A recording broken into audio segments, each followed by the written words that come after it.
weird. It's the 6th day of Ukrainian-Russian war and the first day of spring. And very soon people will shelve their ground in their countries to plant some flowers, some trees, and we have to shelve our ground just to make the how is it called? Just to make the troops. Yes. Yeah. And that's really weird. That's really hard, like understanding this new reality we have. But still, everyone here has a great mood. No one here is like we will lose or crying or something like this. Everyone here believes that we will win. That's just only a question of time. And I am really happy to see such a great amount of people really being ready to fight, being ready to kill for their land, and having no doubt about our win in this war. Well, let me ask you this. I told a bit of your story, and we'll get to it. But since you're there, where does this come from? That you guys are so willing to take up arms and fight a trained army, civilians who have not necessarily been trained. What is forcing you to do that? You know, this is our land. Yes, I mean, we love our land. We love our land. We love our city. My husband was born in Lviv. It is western Ukraine. I was born here in Kiev. I have spent all my life in Kiev. I have work here. I have friends here. I have my home, my family, my beloved people here. So I didn't have any other choice, just combat mission. But still, I do some more volunteering work right now, still working as much as I can, because everyone here works like for days and believes that we will win. That's all we can do. Actually, as you can heard, I was born in Kiev, in Lviv, and I know my country as beautiful, big, and really really different and really and really with really controversial people. I know my land as I know my land. It's a country who always want to be free. People in this country always want to be free and for their freedom. This it was in 2014 on Maidan when Yanukovych flee to the Russia.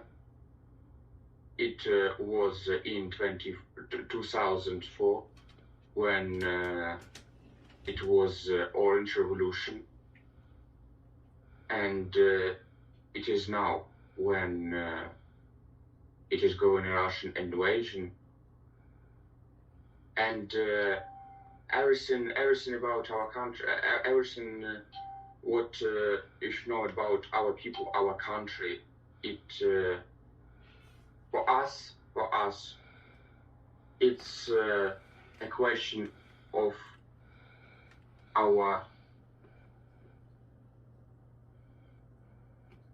it's a question of our honor. It's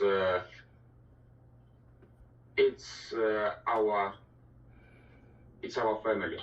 First of all, it's our family, and we really love our country, and we don't want to be. We don't want to be again a Soviet Union or something like that. We're looking at pictures now. There were just pictures up, Irina, of your wedding. You guys were supposed to get married in May. You decided to do it earlier. This should be your honeymoon period. What has it been like, though, living in a city now, under siege? Where are you sleeping? Is there power? How do you get your food?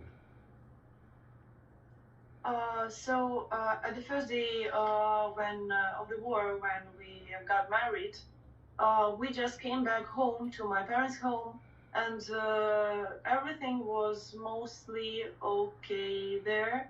But in the next morning, we have heard the shootings in our near our homes, and it was really really scary and hard just to stay there and to hear that doing completely nothing.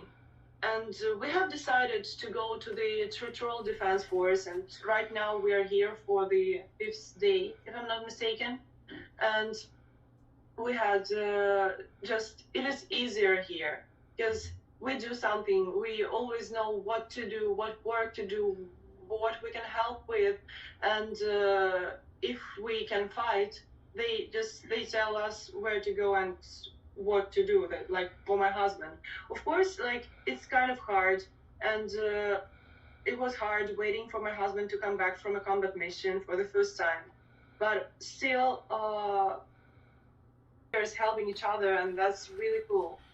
And like right now everything is mostly fine. We just have a lot of times when we hear someone screaming "air," and we have to just stand up and go to a shelter and stay there like for 10 minutes.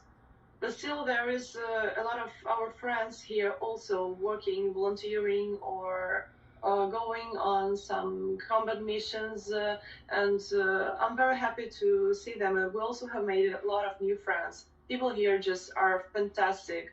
They are laughing at Russians. They are laughing at at these animals who came to our land.